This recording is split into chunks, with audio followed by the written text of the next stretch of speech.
What would you do if the last thing you had left from your late partner had to be sold to save your granddaughter's life?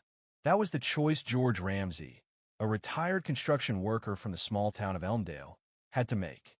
George stood in his dim garage at sunrise, wearing a flannel shirt and wool gloves, staring at the one thing that still connected him to his late wife, an old 1984 Crimson Stallion motorcycle.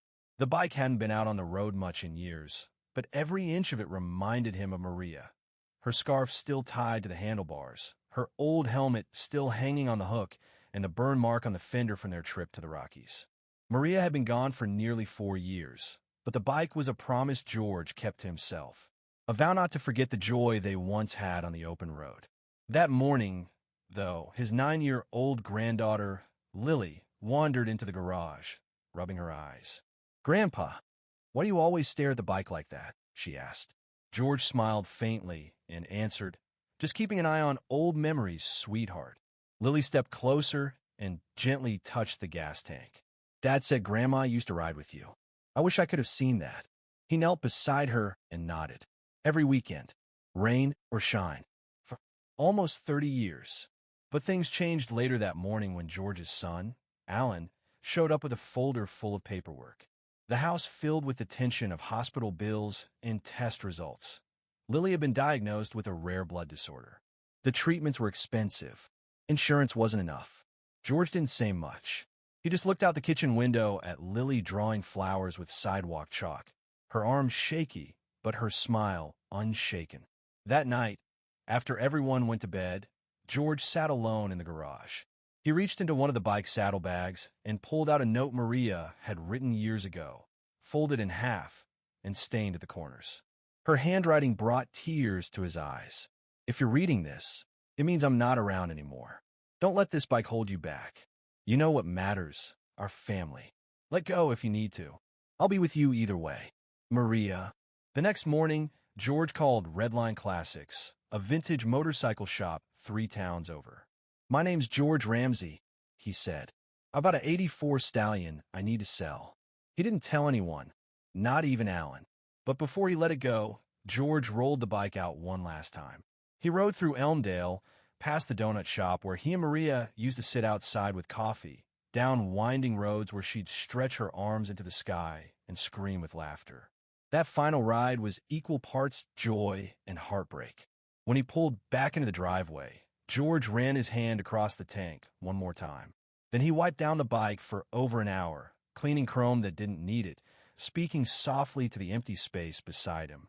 At the shop, a man named Pete, greasy hands, kind eyes, gave George $14,800 for the bike. It was enough to pay for Lily's first year of treatment. George didn't even look back as the trailer hauled away the bike. He just walked into his quiet house and sat in the empty garage. That night, when Lily came in for dinner, she noticed right away. "Grandpa, where's your motorcycle?" George took her small hand and said, "I had to sell it, kiddo, to help with your medicine." Her eyes welled up. "Are you mad at me?" "Never," he whispered, hugging her tight. "You're the most important thing I've got." Meanwhile, back at Redline, a young mechanic named Drew had been watching George the whole time. Something about the old man stuck with him. The quiet way he handed over the bike, the way his fingers lingered on the seat. That night, Drew logged onto the Iron Pack, a popular online community for bikers. He shared the story. "Met a grandpa today, Vietnam vet. Sold his bike after 30-plus years to help his granddaughter get the meds she needs. Hardest sale I've ever witnessed." Responses poured in. "How can we help? Tell us where to send parts. Let's get it back on the road." Within days, bikers from across the Midwest started coordinating. A painter in Kansas volunteered a custom paint job. A club in Pennsylvania raised money. Riders drove parts across 5 states. 2 weeks later, a rebuilt 1984 Crimson Stallion, gleaming, rebuilt from scratch, was ready. On a chilly Saturday morning, as George was fixing Lily's trike in the front yard, he heard a noise. A rumble in the distance. Engines. Dozens. He stood up as over 150 bikes turned the corner, filling the street with the sound of thunder. Neighbors stepped out of their houses in awe. At the front of the line was Drew. He stepped off his bike and called out, "Mr. Ramsey?" George nodded slowly. We met at Redline. Word got out about what you did. And, well, we brought you something. A trailer pulled up behind a last row of bikes. On it, under a black tarp, was a familiar shape. Drew pulled it off. A brand new 1984 Crimson Stallion. Restored, polished, perfect. The tank was engraved with the words, "Family First." On the handlebars, a small pink helmet. For Lily. George fell to his knees. Drew walked over and handed him an envelope. We raised enough to pay for Lily's treatments for the next 3 years. George shook his head, overwhelmed. I can't accept all this. You already earned it, sir, Drew replied. This is what we do. We take care of our own. Lily stepped forward wide-eyed. Grandpa, can we ride it? George smiled, his voice cracking. Yeah, baby girl. Let's go. He lifted her onto the seat, strapped on the helmet, and fired up the engine. The roar was strong, alive again. The riders around them started their engines one by one, forming a convoy as George led the way down the road. They passed the diner, the trails, the fields, places George hadn't seen in years without Maria. But this time, he wasn't alone. As they rode, the town waved. People cried. Teens cheered. Even the local sheriff tipped his hat with respect. Later that day, back in the garage, Lily added a drawing to the fridge, a motorcycle with 3 riders. Grandpa, Lily, and a woman with long hair, smiling, floating beside them like a guardian in the wind. George looked at it and nodded. Tomorrow, he whispered, we ride again. As summer rolled into autumn, the town of Elmdale never quite forgot the morning their streets thundered with the sound of solidarity. People still talked about it at the corner store, at the barber shop, at church. George and Lily became symbols, not just a sacrifice, but of how one quiet act of love could ripple across state lines and hearts. Lily's health began to improve. She ran more, laughed louder, and her chalk drawings spread across the driveway like bursts of hope. Every now and then, she'd hop onto the bike with George for a quick spin through town. She'd wave like royalty, and he'd grin like a man who had finally found peace. The bike wasn't just a machine anymore. It was a promise reborn. Each part had been touched by someone who believed in something bigger than themselves.